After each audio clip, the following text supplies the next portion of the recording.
I've probably never seen people hate on a Marvel show before it even came out as much as they did on Ironheart. And maybe that has something to do with over time and watching as Disney starts to focus so much more on quantity as opposed to quality. And overall, the quality of Marvel shows has now. I'm joking. It's because she's a black woman. People just fucking hate black women. I don't know what to say to you anymore. Do you hate strong black women for? Guys. And if you disagree with that, then here's a clip of some people giving a balanced, non-political, non-racist review of the show based purely on their opinions on the quality and nothing else. What would her Jarvis be called? Jamaica? Jarvisqua. I already said Jarvisqua. Jaquisha? I think Jamaica works. Okay, I won't put you for any more of that because honestly, the secondhand embarrassment from there is so intense. I don't even know what they could possibly claim. Like the amount of cognitive dissonance that you have to be able to put something out like that out into the world and still claim to not be racist is just insane to me. So it did take me a while to actually get around to watching Ironheart because truth be told, after seeing like all the very mixed reviews, even I was a little bit skeptical about how good it could be. But I have finally watched Ironheart, and I'll say, yeah, it's pretty good. There's nothing wrong with it. It's pretty good. It's like on the upper tier of Marvel shows, I think. Not the greatest basing I've ever seen, but decent. So now that I'm looking at a lot of the reviews and the backlash that the show's receiving, I'm starting to see a lot of the same criticisms. And honestly, they're all very bad faith and just fundamentally do not get the show that they're talking about. But okay, before I get into the Ironheart critiques and my thoughts on it, here's a quick rundown of the show, I guess. I don't know why would you click on this video if you haven't watched the show? Go watch it, make up your own mind, but quick rundown. Okay, so Riri Williams, that's really hard to say. She's a bit of a smarty pants and she studied at MIT under a Tony Stark grant. Okay, so the dean and her professors at her uni, they're just tired of her constant bullshit and rule breaking, and they think her Iron Man suit's just kind of dumb. So they kick her out, but not before she steals her suit back and takes it to Chicago. Riri is pretty obsessed with making an Iron Man suit, so she gets charmed by the guy from Hamilton into joining his criminal group in order to make some money to fund her projects. Oh, we also have some Black Mirror shit where she creates a maybe sentient AI based on her memories of her dead best friend. It's a whole thing. Anyway, so over time, she realizes that this obviously evil dude he's evil, look at him. And that the only reason he would actually wear such an ugly hood is because it's created by powerful demon magic. Again, it's a whole thing, go watch the show. So yeah, in true MCU fashion, they resolve all the loose plot points by shooting moves at each other for a bit, and then the show's over. There's more stuff. Maybe I'll cover it later. So one of the things that keeps coming up the most with this show is probably how a lot of people feel like it's very disrespectful to the character of Tony Stark and Tony Stark's legacy within the Marvel universe. You probably see a lot of clips that keep the same highlight reel of the whole Tony Stark built. I can't remember the quote. I'll put it on screen. You know the one. Honestly, it's impossible. Tony Stark was able to build this in a cave with a box of scraps. Now, on the surface, I get why this might resonate with people, but when you actually get into the show, you realize that this criticism doesn't make any sense. So throughout Ironheart, Riri makes many statements comparing herself to Tony Stark and even downplaying how smart he was. I need cash, money.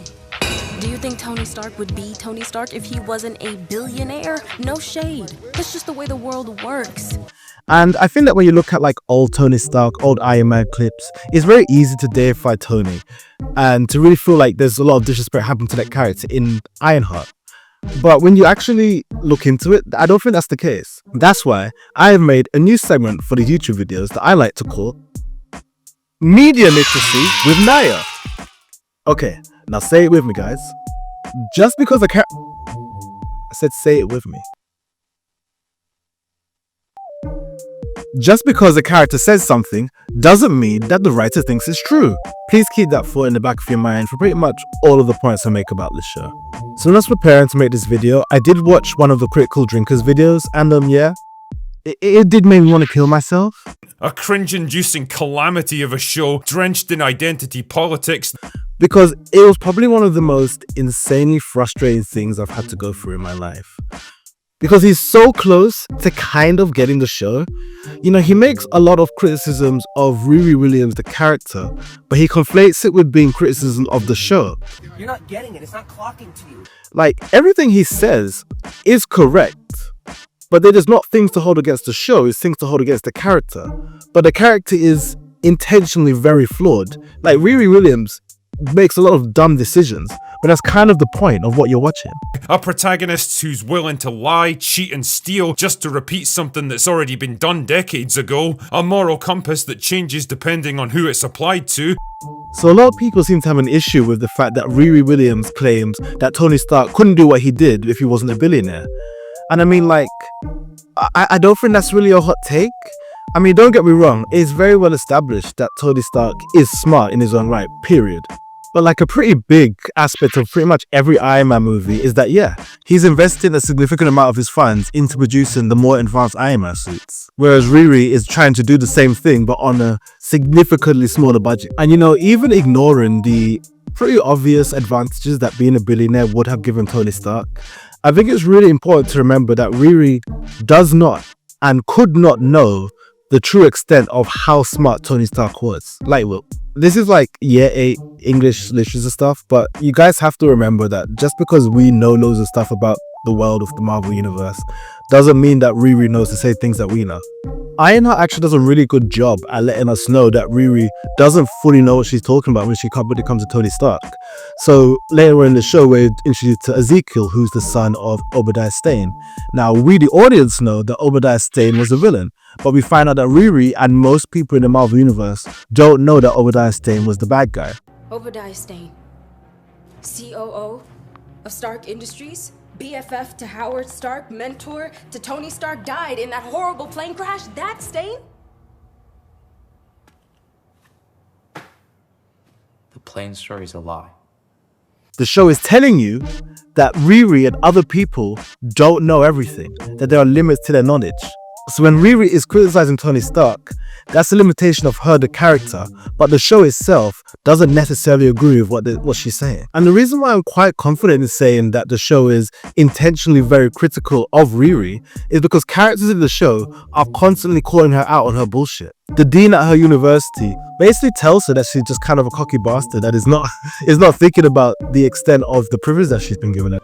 Riri, that's a hot pile of garbage. Trash, and you know it.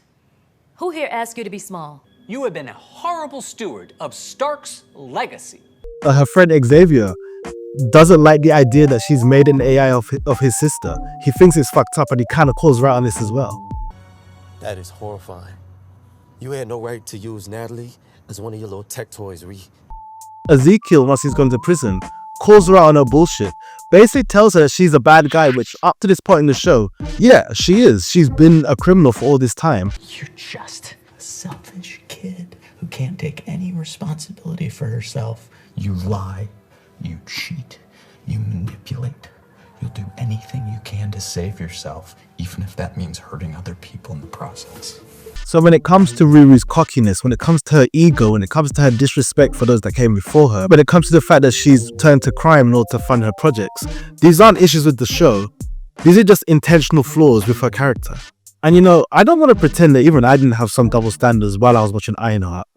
One of the things that kept annoying me about Riri's character, and in extension of the show for a lot of the time, was just how often she just wouldn't listen to Natalie. She just wouldn't listen to the AI that she created, even though she's created it to help her. Like, what a silly thing to do. Bree, the meter. I know. You don't want to set off any alarms. I'm almost there. Shit. I don't know what it is, but it ain't from around here.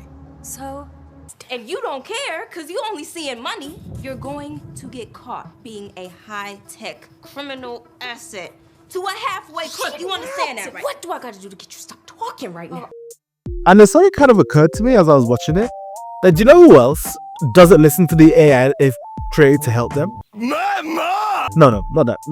No, you know what I'm talking about. Tony Stark did that all the time. Sir, there are still terabytes of calculations needed before an actual flight is a Jarvis. Sir, there is a potentially fatal buildup of King-Khari. Sir, the suit is not combat ready. Because Riri doesn't have any kind of personal connection to Tony Stark, initially I did find it quite hard to see how she connects with his legacy. But I think by the end of Ironheart, it kind of started to click for me a little bit. Before the events of Iron Man, we know that Tony Stark was a terrible person. He was a weapons dealer, he played both sides. He is objectively responsible for so many deaths. But the difference is that we don't actually have to watch a show about Tony Stark being a villain. So when I'm watching Riri Williams make honestly just a lot of terrible decisions and make a lot of just borderline villainous actions, I start to see that she isn't sullying Tony Stark's legacy, but she's actually following directly in his footsteps without even knowing the extent of how much she is. Oh yeah, but those are some of my main thoughts on Ironheart. Again, if you haven't watched it, I think it's a pretty good watch, something to look into, things that I don't like about the show. Okay, so the show does that thing where they have all of these entrepreneurs who represent much more realistic types of villains, but the show doesn't really address just how bad the things they're doing are, and it kind of just instead changes its focus onto the hood instead. And then their heist team is just a bit silly. Like, you're telling me that these two normal people are the entire muscle for the team. Like, there's not even any super soldier serum, not even any explanation of like their martial arts skills. It's silly. And then at the end, Riri can just fight them both? No. I would have preferred if they had a tech-based villain. I get it, we're in the MCU, you're gonna mix magic and technology, but I don't know, I would have liked it if they kept it a little bit tech-based, a little bit more on theme. Okay, and then, look, the police could realistically track Riri's activities on like CCTV. She was definitely getting away with way too much stuff. The show also does this other thing that I don't like, that superhero shows always do, where we get this implication that the magical object, in this case the Hood's hood, is influencing him, so we never really get to interrogate his reasons for becoming a villain. Okay, and the biggest thing that annoyed me out of anything, the Hood's hood, it just looks stupid. And I know that there's probably some level where that was intentional. You know, like, he's supposed to be a bit of a pathetic villain. He's a bit of a silly boy. He's a bit of a sad boy. But I don't care. He just looks stupid. Look at this stupid ass hood. Okay, and if you enjoyed the video, like and subscribe. And you know, if you didn't enjoy, if it wasn't for you, feel free to leave a very angry comment using any of the following keywords.